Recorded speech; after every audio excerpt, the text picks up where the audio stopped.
Bonjour, bonsoir à toutes et à tous. Bienvenue sur ma chaîne. Ici, on parle de nos ressentis, les émotions, les sentiments. Par émotion, j'entends ce qu'on cite souvent, c'est-à-dire la joie, la surprise, la peur, la colère, le dégoût, la tristesse et on rajoute parfois le mépris, d'après ce que j'ai trouvé comme information.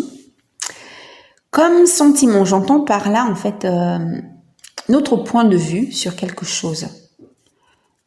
Par exemple, oui, j'ai le sentiment que telle personne m'adore. Même beaucoup pour rester dans les sentiments positifs. Vous êtes sur la playlist santé mentale et parapsychologie. Vous verrez que para c'est entre parenthèses parce que on parlera de la psychologie en général, dont la parapsychologie. Voilà.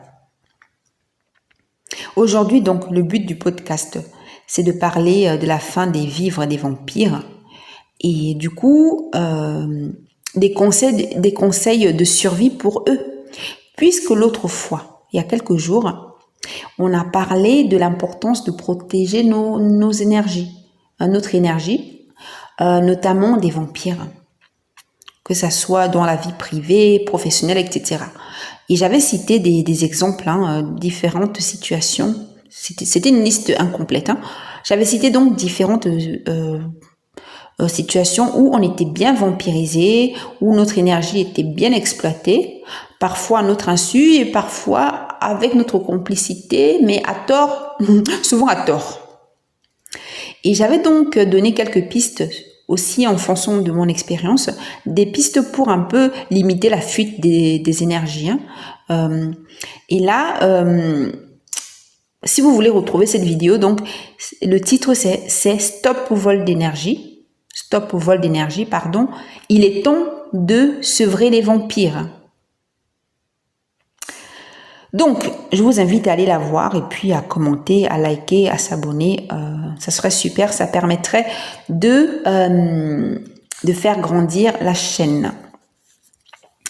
Donc, on revient pour le podcast d'aujourd'hui en particulier.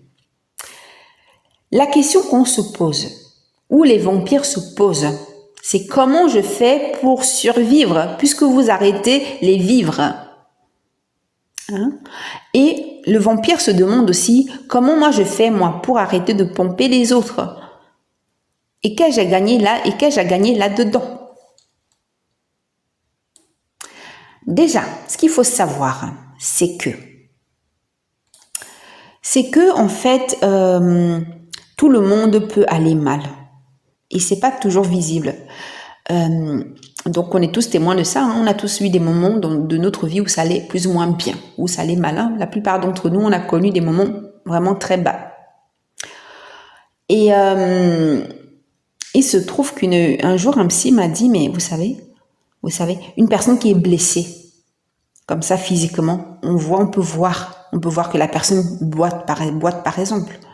Mais le problème des blessures psychiques, c'est que très peu de gens vont le voir, à part les gens formés pour ça.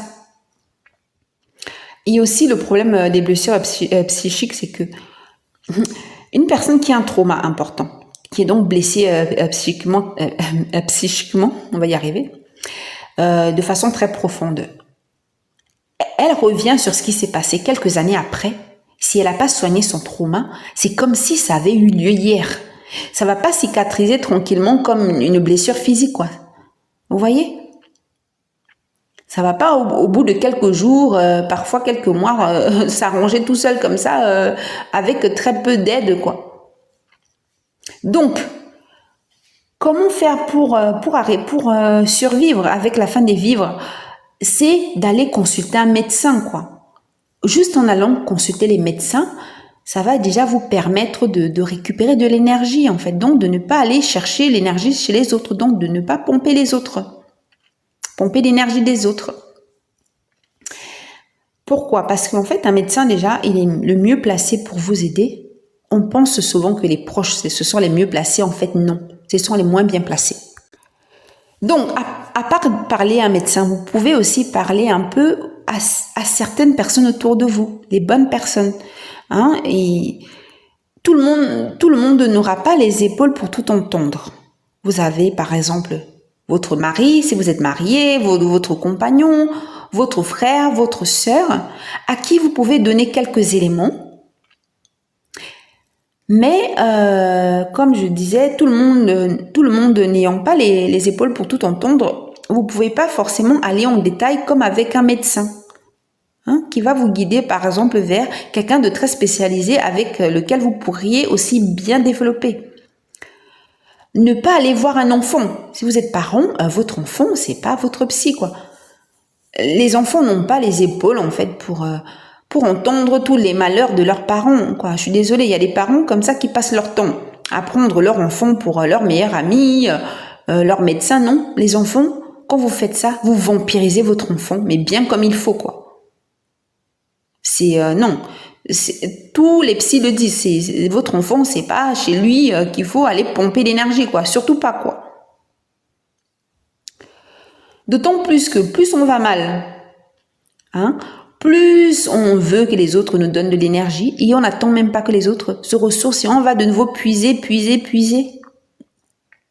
et épuiser l'énergie. Ce qui fait que l'autre à côté, elle s'affaiblit de plus en plus si elle ne vous stoppe pas. C'est à vous de vous dire, ok, hier j'ai peut-être parlé à l'autre de tel problème, bon aujourd'hui je vais la laisser tranquille, quoi. Je vais voir un médecin pour stopper l'hémorragie interne, c'est-à-dire cette blessure interne psychique qui est en train de saigner. C'est ça qui fait que vous êtes aussi fatigué, épuisé en fait. C'est ça. Et aller voir un médecin, ça vous permet de la stopper, cette hémorragie interne, et de comment ça vous permet aussi de commencer à récupérer tranquillement, donc de cesser d'épuiser vos proches, quoi. Pourquoi je parle donc de ces traumas, c'est que plus on va mal en fait, plus on vampirise les autres, quoi. Vous voyez, parce que ces blessures psychiques, en fait, c'est ça qui fait que les gens deviennent des vrais vampires, quoi. Et ce qui est triste, j'ai fait un triste constat, peut-être vous aussi, c'est que les gens, plus ils vont mal, et moins ils ont envie de consulter, quoi. Les gens qui vont le plus mal dans mon entourage, ils veulent pas entendre parler de personnel soignant, quoi. C'est un truc qui m'a toujours halluciné, quoi. Alors, en tant que vampire, qu'ai-je à gagner en faisant qu'ai-je à gagner en fait dans tout ça, en fait, quand je fais l'effort donc d'arrêter de pomper les autres, quand je fais l'effort donc de trouver de l'énergie par un spécialiste, qu'ai-je à gagner là-dedans? Déjà, vous allez gagner le bien-être. D'accord? Vous allez découvrir c'est qu'est le bien-être et comprendre que le fait d'aller mal, en fait, c'est pas un état normal, quoi. Vous allez gagner en paix intérieure. Donc vous allez être moins agressif. Oui, certaines personnes vont me dire non, moi quand je vais mal, je suis sympa. Non. La plupart d'entre nous, quand nous allons mal, nous ne sommes pas très agréables, hein. Non. Vous pouvez même, vous pouvez regarder autour de vous, hein. Dans toutes les sphères de votre vie. Les gens, quand ils vous agressent, les gens les plus agressifs, quand vous allez un peu fouiller, en fait, ça va pas, hein. Moi, j'ai rarement vu autour de moi quelqu'un qui va super bien, qui m'agresse, quoi. Les gens qui m'agressent tout le temps, d'ailleurs, c'est souvent des gens qui vont mal, quoi. Donc, vous allez y gagner en paix intérieure et du coup, vous allez y gagner, aussi un meilleur rapport aux autres. Vous allez y gagner en ça, quoi. Sur le plan relationnel, ça sera super. Ça va aussi vous permettre aussi de laisser les autres se ressourcer. Du coup, vous, en allant mieux, vous allez aussi leur apporter une bonne énergie. Donc, eux vont aussi rester, eux vont préserver leur énergie et les deux bonnes énergies ensemble, ça va permettre d'apporter en fait une bonne ambiance, une bonne énergie collective. Puisque l'énergie, c'est contagieux en fait. Une mauvaise énergie est contagieuse, une bonne, elle est contagieuse aussi. Oui, puisque les proches n'ayant pas une énergie intarissable, une énergie qui est donc n'ayant pas des ressources donc inépuisables, vous les laissez tranquilles et ils vont mieux et vous y gagnez aussi, vous en profitez. Donc j'ai dit l'essentiel. Si vous avez des questions, n'hésitez pas à les poser en commentaire. Vous pouvez liker aussi la vidéo si vous aimez bien. Et voilà, je vous remercie de votre attention et à très vite.